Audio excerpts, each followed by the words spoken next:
sangik kula namung nggih genep-genep mawon kula iki. Mbak Elisa, Mbak. Dek mawon. Sopo Dek? Oh ya yang aku mau masuk ya. Ayo Dek ya. Iya. Iki nek ora kleru benerane non Elisa. Mona Elisa, isih perawan nying-nying. Luar biasa kek tau rawuh ning nggonku iya. Kek tak tabrake karo Anis. Hebat Mbak Elisa. Wis ora usah didengung-dengungke kabeh wis priksa benane Mbak Elisa kuwi sapa. Heeh. Saka Ngayut Jakarta Hadiningrat.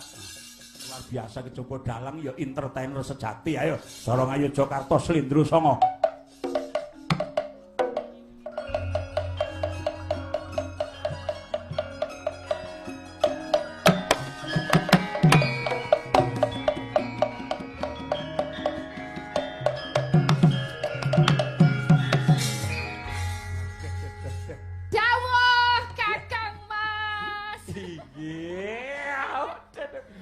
Seneng aku diceluk Kakang Mas. Iki aku diceluk Kakang Mas.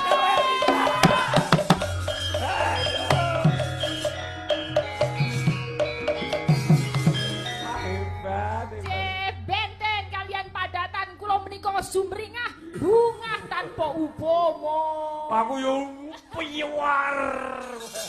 Luar biasa langsung piyar. Aduh. Wong iki nonton-nonton ora nate ketemu kok ya ketemu pisan pindho. Nggih. Tambah cantik, Matur sembah nuwun. Pak Purbo sehat, Jeh. Amin sehat. Jeh tambah bagus. Oh, sak boleh. Rezeksine yo akeh. Lah nggih, kok dalang menika sak Indonesia bagus dhewe. Saged sen niku nek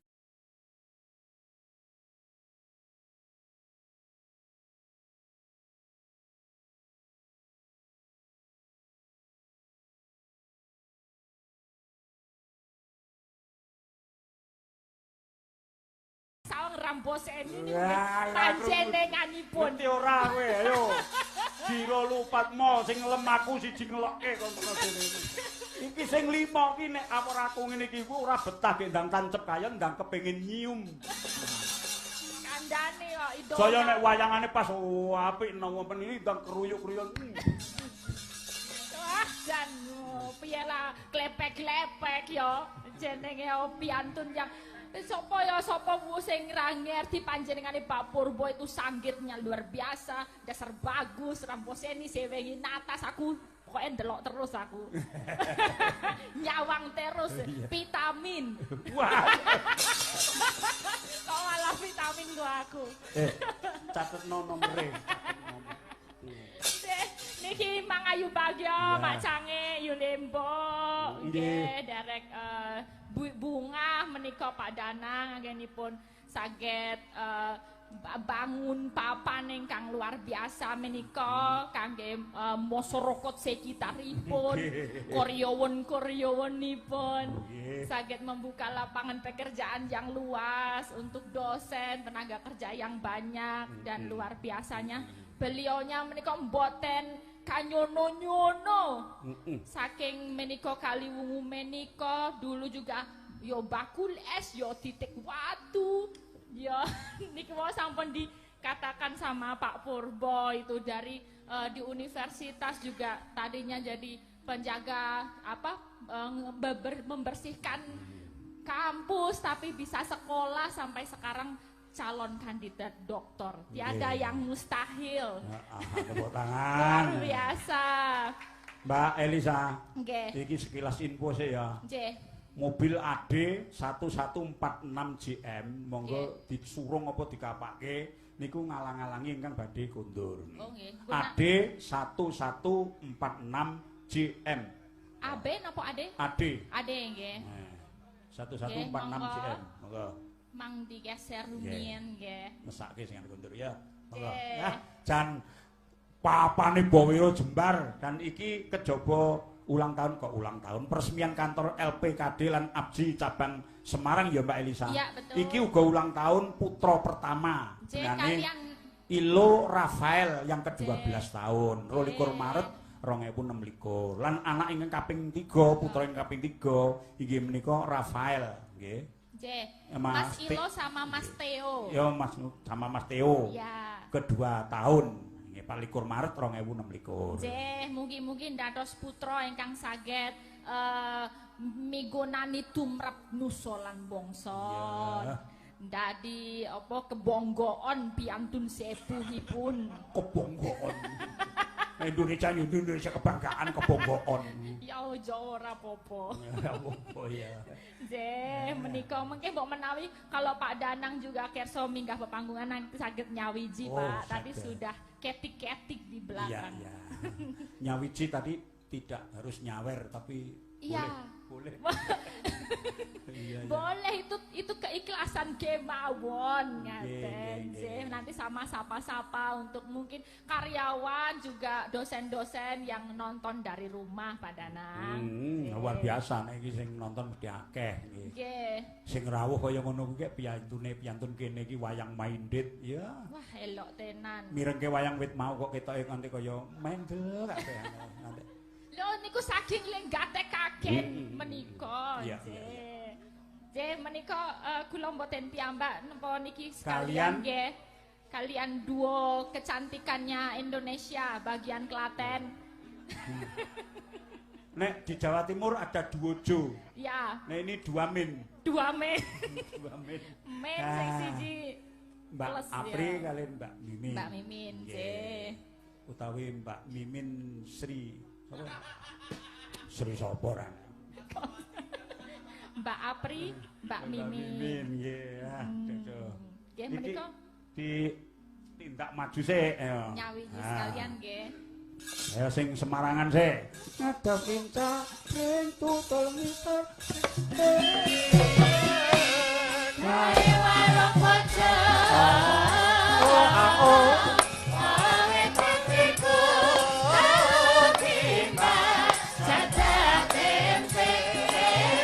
Ayo Nik. Sempat matu. Bisa kalah. Bagus. Esome wong kuwi. Tansah gawe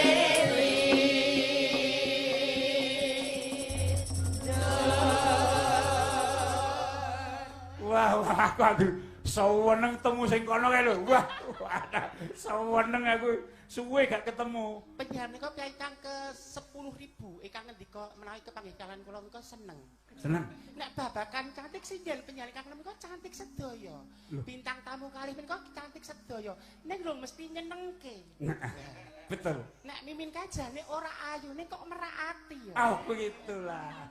Ning ati marake gambuh rasane. Bener. Kudu kepengin ngekep. Kepengin ngungkrum ngaten. Aku ora pengin ngono ning jane pomo kowe gelem ngakon aku supaya aku ngeterke awakmu kok nyupiri aku seneng. Kok jenengan iku kok malah pamore turun. Dalang kondang kok arep ngeterke banci iki po. Ora map. Lho, wong tresna kira babakan kuwi lho, Pri.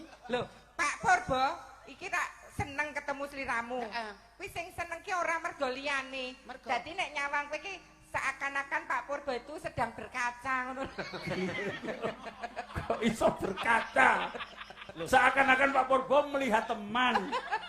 Loh, Pak Purbo ki seorang dosen. Lah iya. Terus ngendika mesti dipenggale kanthi wening. Tak pikir. Perwatu plos ora. Bener, teman sejawat. Lho, kandhani nek piyai-piyai sepuh ki nek ngendikan mesti nyambung ya. Nyambung langsung. Pak Purbo ngendika ngono kanggo tirakat lho. Iki bener apa ora aman? Betul. Tirakat. Oh, Mimin kae lho. Ternyata Mimin kae ternyata wajahnya ora madolke. Neng gen kecerdasan anak niku terlahir dari ibu yang cerdas. Salah satunya aku. Persis. Kowe iki ibu. Bubruk apa piye? Raine rapene rahim kuwi lho. Iya. Ya nyuwun pirsa lho, nek aku rak mung mini ning kan gen kecerdasan anak niku dari ibu. Tenan kok mau cah lu iki bendina melu aku, kuwi tak tambahi Asmara. Oh, dadi Elisa Asmara. Aprilia Asmara, Sukimin Asmara. Tak tambahi Wati.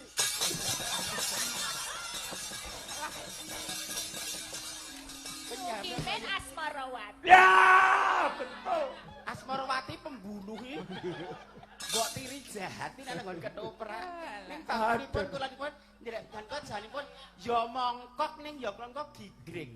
Lah ngapa gigring? Saatasipun menika guripun para dalang, guripun para mahasiswa. Kula napa mboten ngreget-gregeti pakliran panjenengan, Pak Purwo. Anda adalah sebuah mahligai. Mayang Koro tidak akan berkembang tanpa ada Mimin Asmarawati. Wis kowe iki nang kene gentine jantong ngono ae. Napa kula niku sing diarani perhiasan dunia niku nggih kados kula ngeten iki Kanjeng. Ning tenang-tenang. Timun mungkuk cekel imbuh ndherekaken panjenengan kalian Sampun. rayi kula lan Tak weling wiwit saiki nggih. nek karo aku kudu biasa. Nggih. Ora kena segan, ora kena pekewo. Di panggung tidak ada antara Purbo dan Mimin. Lho, berarti kudu nyerdak wong wis nyawiji kok. Tidak ada. Hambatan lho iki. Tidak ada lagi yang namanya Purbo dan Mimin, yang ada Purbo dan Kasim. Pak Niku dalang. Pak Kasim. Sukimin kok Kasim. Oh iya.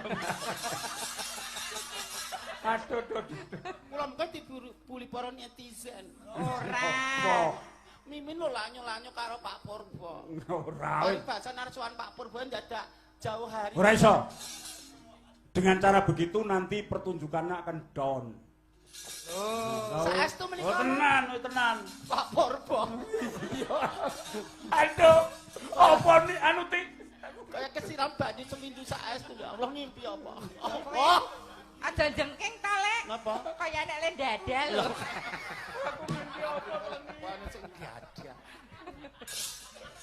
Matur sembah nuwun lho Pak Nggih, nggih, Danang, kula saged ndherekaken Pak Purbo Asmara. Slow. Cin, matur sembah nuwun. Wis aku cangkem-cangkemno ya ora apa-apa. Nggih mboten. Oh, ora ada masalah. Wis slow saja. Ayo, oke. Pancen kula Apri, Injil, sayang. Injil. Luar Langsung biasa. sayang ya. Langsung sayang. Aduh, seneng ya, Apri. Remen sangat sakit Iya. lagi Pak Purbo. Kan bukan hanya Pak Purbo, kan juga ada penyimbingnya yang ada Angga. Iya. Wis saiki kowe rasa DM wis ketemu langsung. Wis. Kuwi lho Lek calon adimu. mbok ya ora gelap mata le. Katek 5 ringgit pilih Bude. Waduh. Jenenge iki Ayu, Elisa pinter. Niki gemati milih aku. Lho. Kowe malah kaya ngeloni mbahmu kakung. Apri bosok kowe menjatuhkan. Kok ngeloni Mbah Kakung lek ku diandane kejamen nem kok. Kok Mbah Kakung ora menghargai proses jenenge kok iki. Elek apik iki hormatono reganono. Pira. Prosese kok Pak Danang lho, prosese beliau ngendikake lho, wit tukang Batu. bakul es keliling, Bakul es krim. pembersih. Iya, Lho. cleaning service. Loh, Kuwi. kan saiki dadi luar biasa. Saiki iso merekrut karyawan 68 ketangga kiwa tengen sedulur. Sebaik-baik manusia adalah manusia yang bermanfaat buat makhluk yang lain. Nah. Wong diarani sugih yen sugih wis numrapi. Wong diarani pinter nek pintere wis numrapi. Mula kaya kowe barang iki ya wajib bersyukur ya Kak Elisa. Kowe dhisik kan. Lah sapa nek ora bersyukur? Berwaladi. Sapa sing ngerti kondangku artis kondang kaunang-unang. Dia mboten to ketrima. Wah. Wong ngendikane Pak Kasim ya ngono kok. Wah, sakniki niku Malah urung Pak Kasim wiwit Mbah Jaya Jenal Mbah Jaya kok tesih cilikno Mbah Jaya nika Mbah Jaya nika. iso tekan. pun leluhur lho. Saiki ngendi ana wayang ki ya mesti ana mimin. Campur sari mimin, ketoprak mimin. Trek-rekote wis Ah, ono. iya, uyon-uyon mimin. Pasar Canggal enek maling. Ya ora pri kok. Lho kowe ya wajib bersyukur lho, Lek. Nggih. Dilihat dari prosesnya Pak Danang. Nggih. Berawal dari nol. Lho dadi tukang batu. Kados Lek Min rumiyin kan nggih berawal dari pengamen jalanan Pak Purbo. Ngunjuk riyen Pak, nggih. Oh. Nggih. Kuwi aja digawe isin, aja isin, Pak kuwi sejoroh ya. Aja isin. Isin. Wis Sejarah. Sejarah kok sejarah. Wis Nah. dadi apa mbiyen? Awal mulane. Pengamen dadi iki ben Pengamen para jalanan. pamirsa ki pirsa. Praktek olehmu ngamen. Iya. Wong kok mandang aku sebelah mata. Ora Terus kanca-kanca yoga do underestimate karo aku. Sing selama ini mbene support aku terus saiki gene ya omong tilas ngono. Aku diboyoki ngono. Ora ya. Nanti cekel jangan pakai woh. Ayo. Cekel, ayo. Yo, praktekno le ngamen dhisik, Lek. Zaman aku sik berproses ya. Heeh. Rambanannya lho men. Ora prambanan Mas nek jamane ngebis kuwi to. Nek Kartosura engko sadurunge tekan Bangak kudu wis mudhun karena kono ana pengamen berikutnya. Bangak ku sadurunge tekan terminal Boyolali kudu wis mudhun. Kono ada pengamen berikutnya. Jadi tidak ada aturan tertulis tapi menghormati sesama wong golek rezeki ning dalan. Iya. Piye le ngamen dhisik? Alah dalah. Doel sukanya doel. Oh, nempel maunya nempel. Ih, cowok zaman sekarang memang susah dipercaya. Oh. Alah, ceblok. Jan gobrok sih doyo. Iso kaya sapi rung dipakan. Oh. Cowok zaman sekarang memang susah dipercaya. Lihat kening licin, lihat bodi mulus, tak tahan. Kuwi artinya ana pituture. Piye? Donya ki godane harta tahta waria. Wanita. Waria gobrakan apa? Kok seneng. Ya maksudnya kan ya darurat tak ya iso to. Nek sing wong dregil ngono ki pengen Tonggo pegel. Mula kuwi ben ora ndregil lebih baik aku hidup menjanda daripada harus digilir masa. cinta masak. Sing digilir apane? Ya guru bedu. Maksudnya dikersake menika dijak gotong royong, anjang sana, persahabatan, tukar pengalaman, golek referensi. Rak ngene to Mbak Elisa. Lho iki sing sarjana psikologi, sarjana pedalangan ya menempuh S3. Omonganku bener apa kleru? Ya ora luput lah. Luput. Ora luput itu berarti ono benere. Ene benere. Bener. Alhamdulillah nggih. Ngaten kok prosesipun sakderengipun kula dados primadona menika nggih. Wah, primadona. Pribadi manis dolan kemana-mana. Anjang sana alias saiki wis sukses kaya ngene. Ya pangestunipun ya ora sombong nek kanggone wong iki mungkin sombong. Ning ternyata seni itu ya kena nggo urip manakala dia iso memanajemen keuangan itu. Alhamdulillah ya mobil papat ya seperti sing nggo dolan dhewe sing disilih tetangga dhewe. Lho, kanggone sing ora seneng iki sombong takabur ya kanggone wong ora seneng. Ning kanggone wong wedok kok iso setiti iso dadi daringan ya diberikan kepercayaan. Wong wedok ki nek digawe kepercayaan malah iso nyelengi. Mergo wong wedok ki tujuane piye? Gedhekke anak, mulyake anak. Nek wong lanang kan kok kan serengat. Sing wedok ki sapa? Hamba. Lah wong wedok kan nek nguyuh ngadeg wis gelungan nguyuh ngadeg ning isor wit gedang. Engko nek lungguh anu nyapu dalan. Anu pirone lho. Ter angger wayah arep rampung kok mesti kejang ya lek men ki nek nguyuh. Kok angger arep rampung kok mesti kejang. Kae ngono ngetus. Mamerke suatine Mbak Elisa mbok nggih. Derek panjenengan pamratugi panjenengan. Luar biasa. Mbok mak cangik kula namung nggih genep-genep mawon kula ki. Mbak Elisa, Mbak. Dek mawon. Sopo Dek? Oh ya yang aku mau masuk ya. Ayo Dek ya. Iya. Wah, lah aku ku nek mbok mas aku ora iso ngepek anak no. Oh iya nggih Bapak Aku Romo. Kak Purba nyelot sepuh kok malah nyelot ganteng ya. Andani. Ngomong ya. Sini ya ayo. Angga ra nyangkem. Gentenan no. Nggih, Mbak Elisa. Nggih. Ngaturke sing sak senenge panjenengan. Nggih, menika wonten pamundutan menika podang kuning kula aturaken. Mengke nggih tiga-tigane menika nggih saged kula menika nggih belajar saking niki guru kula Dwija kula menika niki. Gurumu iki? Ya. Kok nyeleputis? Tenan aja remeh-temeh. Dwijamu ki Druna. Kok Druna. Kita boleh bertiga ning aku meling sadurunge Engko nek kowe krungu suaraku aja drop ya, Nduk. Aja sok, aja drop. Iki bape napa? Ya kagum boleh, tapi jangan kadang nek drop menika nek mentale rapat kan suara apik dadi elek. Heeh, bener santai aja gitu. Ya. Boleh kamu kagum dengan seseorang. Ya, nek wong urung nyuwara suarane wis kaya ngono kuwi. Ya. Engko nek wis nyuwara nek kira-kira apik idonono. Kok jare marai don apa don apane. Ayo.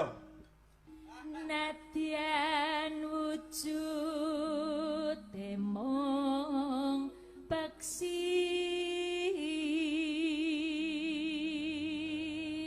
Elisa kok dilawan. Mayangne apik kok. Kowe mayang nang omahku. Ampun, kula namung mayang-wayangan namung setetek-setetek kemawon. Ngomong kok sak tetek. Setitik kok setetek. Sedikit wae isone, iso-isonan gitu lho. Setetek iki ora iso, mergo kiwa tengenmu ki kabeh ora duwe. Apa ya kira-kira?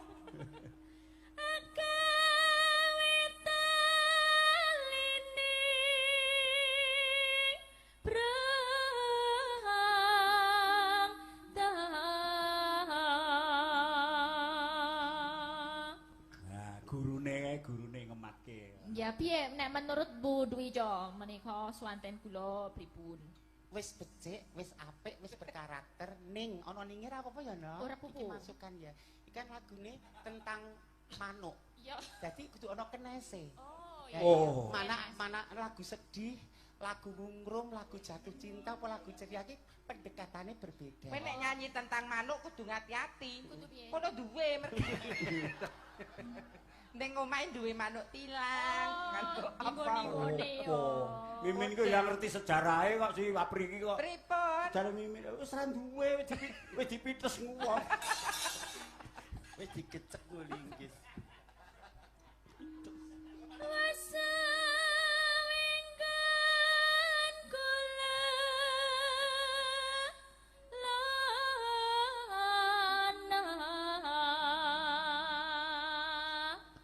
goleki si podang jenar.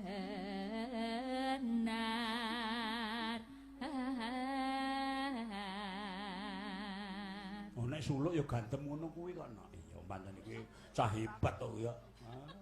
Nek aku napa nggih sagete nggih suluk-suluk Jogjanan. Nek Solo menika kula riyen pageliran Surakarta niku C. Iya. Mergo apa? Nek Solo kuwi ya dalange kok akeh lanang iki suluke cilik. Oh, Nek nggih. Yogya dalang wedok suluke gedhe. Oh nggih. Mboten melu-melu, mboten gembel. Ora gimbal, ora ngempit.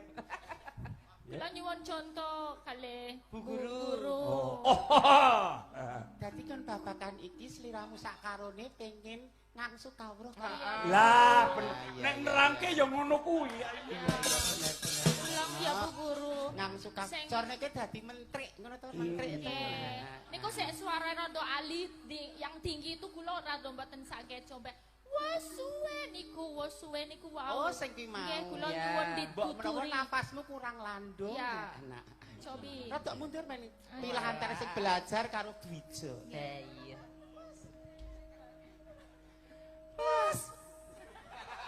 Bosok Apri. Ayo. Kemat. Lho mikir lho, ora berkemistrinya nganggo iki sik. Masa enggak. Oh iya iya. Ki penekanan. Iya oke. Bu. Pressing. Pressing. Pemaksaan leher. Ada yang diperhalus. Ya. Ana sing kudu jelas. Ya. Ning ana sing dilembutkan. Iki mau pressing ditekan. Mbok disiram to, Lek. Pira pesing. Masa mengganku.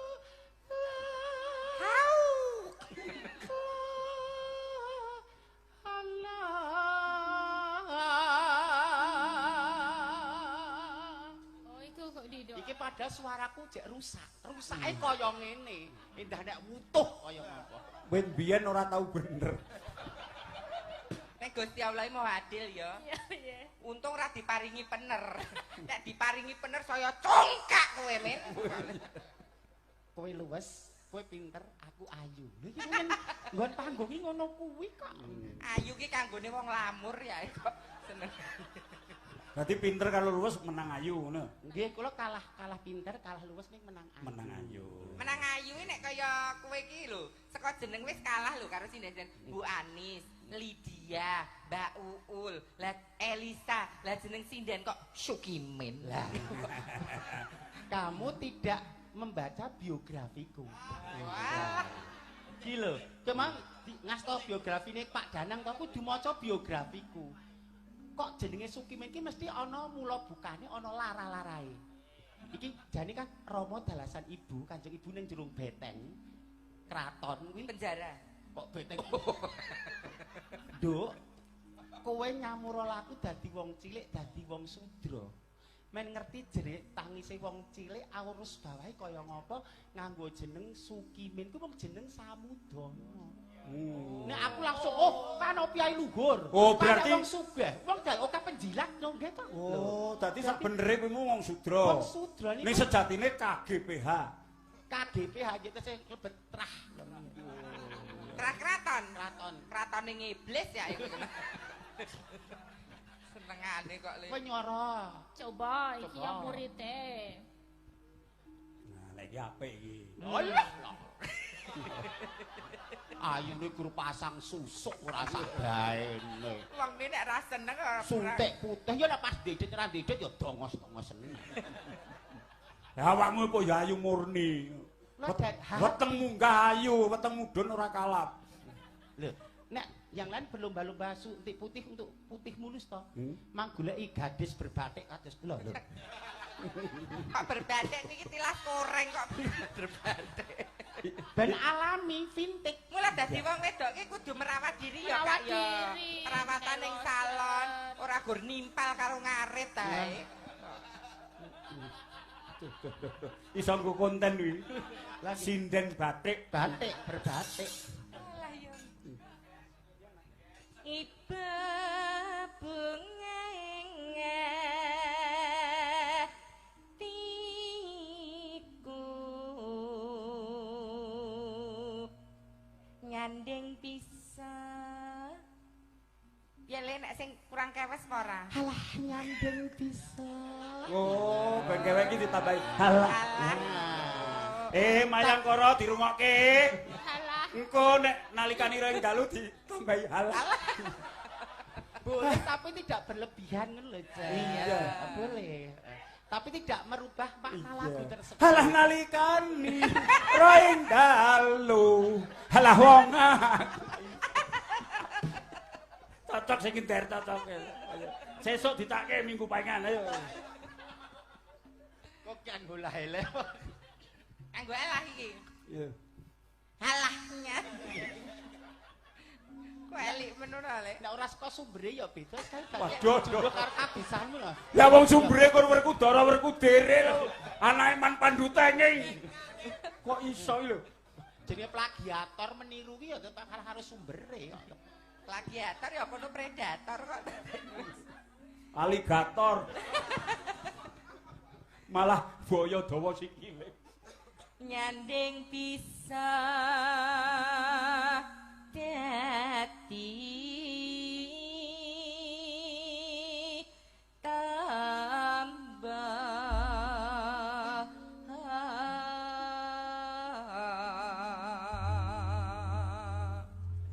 Nah, Elisa. Nggih, dawuh. Lagunya. Esuk awan ning omah wis ora krasa. Luyuran anggoleki sing tak sayang. Mubeng-mubeng miteran nggonku goleki. Ora krasa esuk awan nganti rangi. Iya kan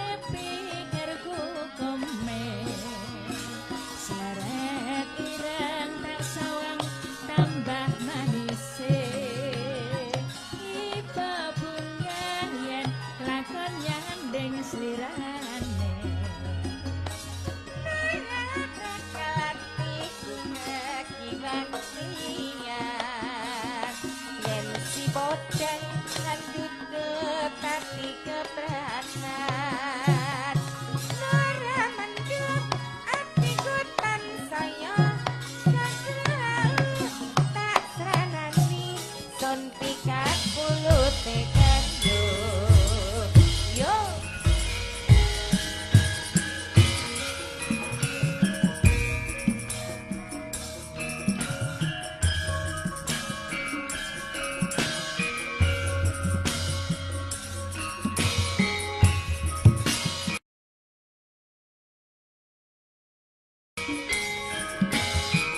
Hey yo oh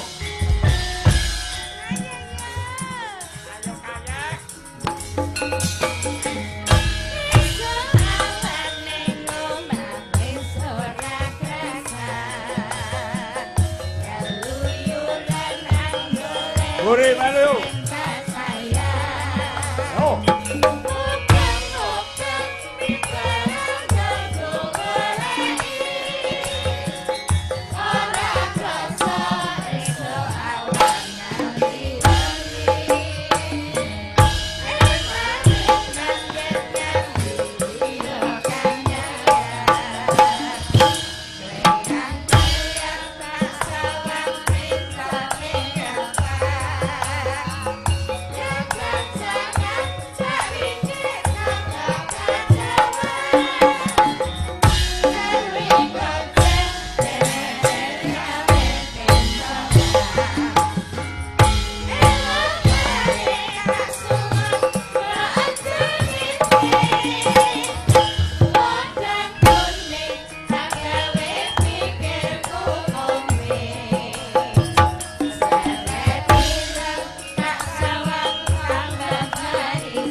Matur kesuwun. Ela wah trio kuek-kuek luar biasa. Nggih, sami nggih. Terlihat sama ya ini bertiga itu ya. Cantiknya sama, Kembar. prigele sama, suaranya sama. Ya. Penampilannya itu wah luar biasa pokoknya. Top Marco top. Pun matur ki mboten balekke blas menika nggih Mbak Linggo. Mboten. Namung nek sing mriko jujul 50 lah. Ya ora apa-apa nang mungkin jujul iki ora diagem dhewe. Mungkin ditabung tinggal masa depanku kan aku ya nggak pernah tahu toh. Tidak dihabiskan saat itu juga toh. Tidak. Lho ibaratnya bangunan ki nek aku rak villa. Nek Kak Elisa ki apartemen. Lah nek kowe ki Krusek. Krusek. Yo ora apa-apa wong piye sepon dhisik turu ning jogan. Turu ning latar. Kowe men ngerti kahanan kiwa ten kahanan jaba iki kaya ngopo. Nek kowe langsung ning kasur babut manakala kamu terjatuh, kowe kaget. Ngono lho nak. Lho, dadi aku ora apa-apa ning krusek sik. Napake anak putu. Bener. Lho bener nek pelawak. Sing bener ngene iki, ora mung banyol tok, ning kudu ada pembelajaran hidup, filosofi dan sebagainya. Kadang hal simpel menika kanggone mung nganggo sanepan-sanepan ning mengku werdi kang becik ngono. Iya, mula bener dadi dosen iki perlu iki. Tak kira kowe ket mau ngono kuwi meling lho Lek. Ya ora kena. Tak kira meling. Jadi kita bisa belajar dari apapun Pri, dari ngendikane wong sing menurut kamu itu cibiran iso nggo cambuk, sanjungan ku ya dienggo introspeksi dhewe juga. Lingkungan sekitar apapun iso sinau saka kahanan iki no. Awake dhewe iki iso sinau apapun sing gumlar ning alam dunya iki kabeh kanggo pembelajaran. Rungokno. Ge kok bar tak alem wis sewengi tangan di esuk lak mejang terus. Mejang terus. Sukimen iki. Yang rawuh ya. Tenang. Ayo, saiki wong telu sepelan apa sakarmu ayo. Pokoknya longgar sak bodonge ayo. Menika mboten ngira-ngira os hormat. Pak Danang katuran minggah panggung. Top Marco top. Terus pundi, Mak Kang?